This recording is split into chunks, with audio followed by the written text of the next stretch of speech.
Hey guys, welcome to the Compost Pile, your source for all things gardening and homesteading. Today we're here at the Giving Field for their annual Earth Day event, and we have Dustin, the Texas garden guy, here as a visitor today. Yeah, we are so honored. Thank y'all for having me. And we have Miss Sharon here, who heads up this beautiful garden and this thing for the community.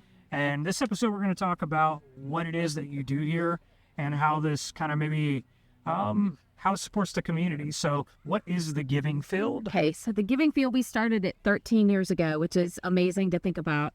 And we are a 1-acre organic garden. Everything we harvest, we send to area soup kitchens to feed the hungry. So we have 3 different agencies here in Beaumont and 1 in Port Arthur that we send everything to. So people in the community come out during the week and help us garden, help us get the work done because we can't do it all ourselves. And there's a lot of education that goes on out here. I mean, I know you guys, both of you guys are big in education, and kids don't know where their food comes from. Parents don't know where their food comes from. So we really try to incorporate a lot of that learning experience when they come out to dig in the dirt with us and help us do the work that needs to be done. That's awesome. Is this considered like a food desert? Like, is this like the Nearland Beaumont? Is it like, is it, I know that term gets thrown around. I don't know. Yeah, there are some pockets of food deserts, but the reason that we started this was because myself and another lady would volunteer at soup kitchens, helping them cook meals.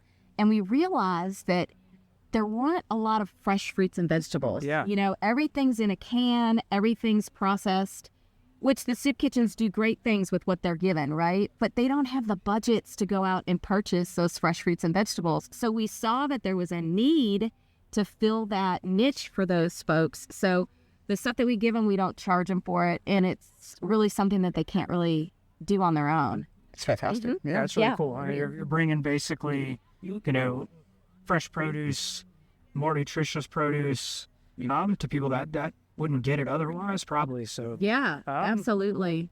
this place has always been really interesting to me, and genuinely, this garden is what has like inspired me to do this and what I do now, because this is the definition of what, in my eyes, like a garden should look like. Maybe you know, people at home probably don't have like the scale of garden like this, obviously, but when you walk around here, it's eclectic, it's interesting, it captures your attention, there's always something to look at, and it's a unique thing, and it's everything that everything that I would want in a garden or want people to see in a garden is happening here. I walked through earlier, and there's flowers in all the beds, there's diversity, there's you got pollinator plants in every single bed. It's not just, I know like a long time ago, a lot of the beds used to be like singular crops. Yes. And I like, even from probably a couple years ago, it feels, there's a different feel here now than what it used to be. Yeah. It's, we're letting the kids really take a huge part in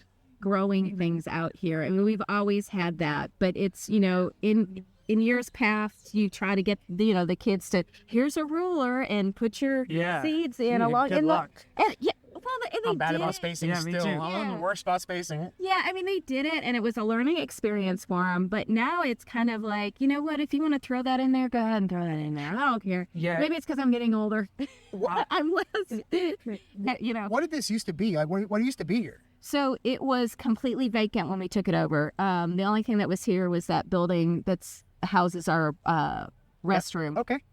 And it used to be an old apartment complex years and years ago. Okay.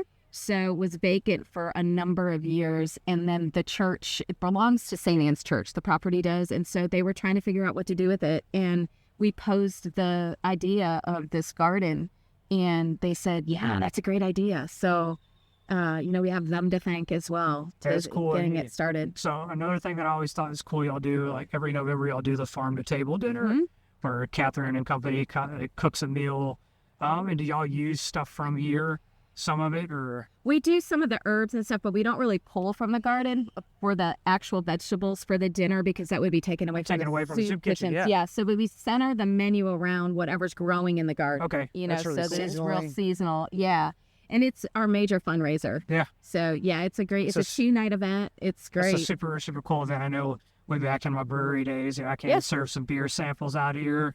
done some coffee. It's always a cool time. And it's Let me know about that. I'd love to come to that this fall. I'd love to be You here got for the that. big. It's a big long farm table, so it's like goes all the way down the concrete. So you've got, well, I don't know how many people you'll normally have. It's probably what. It's like a big Amish dinner. Like it's Yeah. We serve about 125 people a night. Yeah. So Yeah. That's cool. Yeah. Well, I want to go back to, you were talking about, you came out here in your coffee days and your brewery days and all that stuff. But, David is an integral part of getting us going too as well. I mean, there's, his beds are over here. Mid-County Farm and Feed has been so good to us, even from, sourcing and getting the organic chicken feed for us for our chickens. I mean, for a while there when we first started, that was, you couldn't find it anywhere. Yeah. And, Mid-County, non-GMO and all that stuff. Yeah. And Mid-County Farm and Feed was like, yeah, we'll get it. So it's like, it's a really, I can't stress it enough. It's just such a community event that we're having today, but it's also the field itself it's because of the community that this works, Yeah, because there's no, like, the size of this place, like, if I know volunteers are sometimes difficult to get, but but it's cool that, like, the kids are participating, they're getting out here, they're doing the work, they're seeing it happen, and then just people having the opportunity to come out here and learn something. Yeah. Because that's, from a retailer, how many people that come in and they don't stick with it because they don't have the resources to not, like, overanalyze it or, like, make it super complicated, or they just don't know what to believe and what to do, and, like, coming out here and seeing it actually happening is incredible. Yeah, it's so important. And we've got the school across the street from here. It's pre-K 3 through 8th grade, and we've incorporated their classroom curriculum into the garden, so they come over as part of their school day. And that started right off the bat. Like, that was my heart. Like, I needed kids and people to, like, understand how to eat healthier, how to grow your own food, how to be better stewards to the earth, like all that sustainability stuff.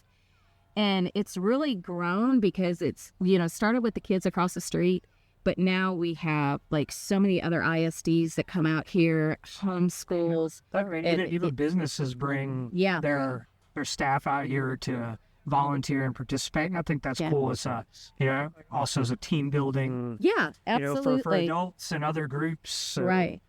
Yeah, it's I don't know. This place is always just, it's almost like a dream to me in a sense, I definitely dream about it at night, every night. I'm dreaming. And y'all touched on it earlier that so much of, like, in community gardens, it's one thing to grow it, but then you harvest it, what do you do with it? And so, like, the education after the fact, like showing how to can, showing how to do meals. So, because a lot of people don't know how to do it unless it comes out of a box or a bag. You don't know how to cook it anymore. Yeah. I don't know where, like, if that's still happening, but where we are right now, there used to be some huge cinder block beds, and someone got in an accident here, and their car drove in here and destroyed a huge portion of the beds right here.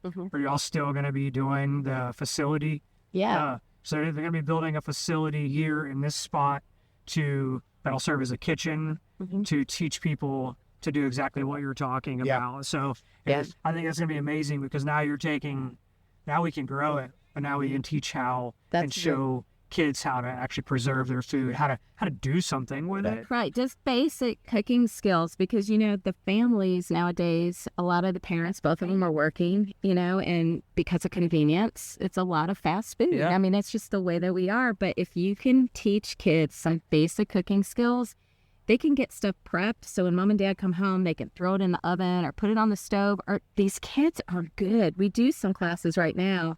They're interested in cooking. They can do it turnkey, and it's a lot healthier. It's a lot cheaper. Yeah. Cool. And then another thing that we're going to do at the facility is one of the programs that we give stuff to. It's called Market to Hope. It's like a food pantry.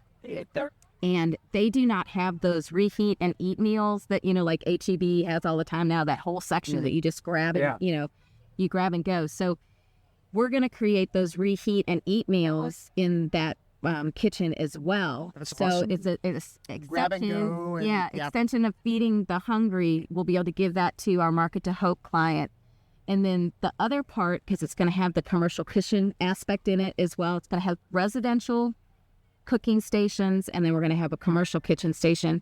And what we want to do, we'll do the reheat and eat out of the commercial kitchen, but we work with some juvenile programs, juvenile justice programs and stuff, and we want to teach these kids some skills in a kitchen, in a commercial kitchen, how to prep things, how to use a commercial dishwasher, you know, how to actually cook on commercial stoves, and then they can take those skills into the workforce and get jobs. So there's so many things that this kitchen classroom is going to be able to provide, That's you know. cool.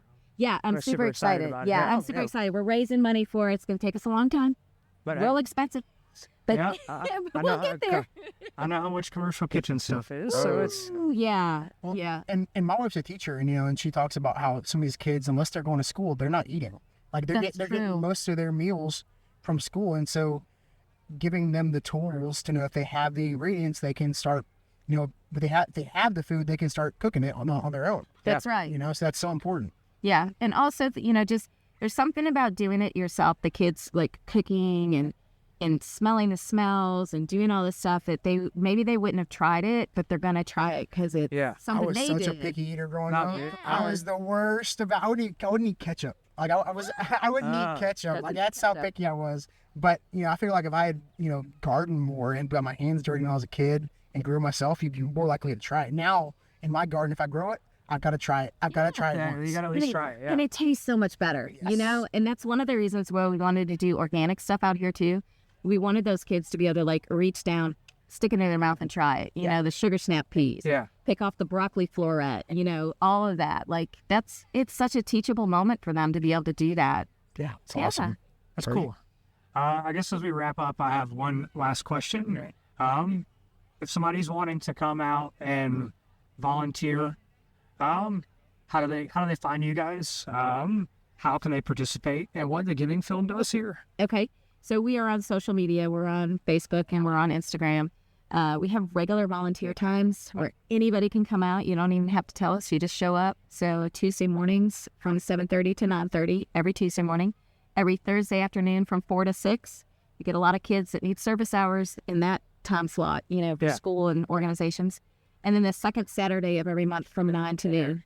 And So- y'all's volunteer hours are really cool because like anytime I've ever come, I know it's back whenever it was here, like you have a list on the board of the things that need to happen. So there's very specific. So you get to, even if you go and you're about to do something that you don't know what you're doing, like you can learn how to do it. You have to, even if like I didn't want to ask somebody, I could like, hey, I'm going to do this item up here, and I could figure it out. It's just interesting. So you have very like targeted things that you can learn. You can pick and choose what you want to do. And so it's super cool to see people come out here and volunteer. Yeah, it is. So We're blessed. awesome. Well, I really appreciate you having this event every year and always having us out here. And thanks for taking the time to tell us about the Giving Field. Thank you. Thank you. Thank you. And We'll welcome catch to you the guys next garden time. to Thank you. you. And thank you very much. Yeah.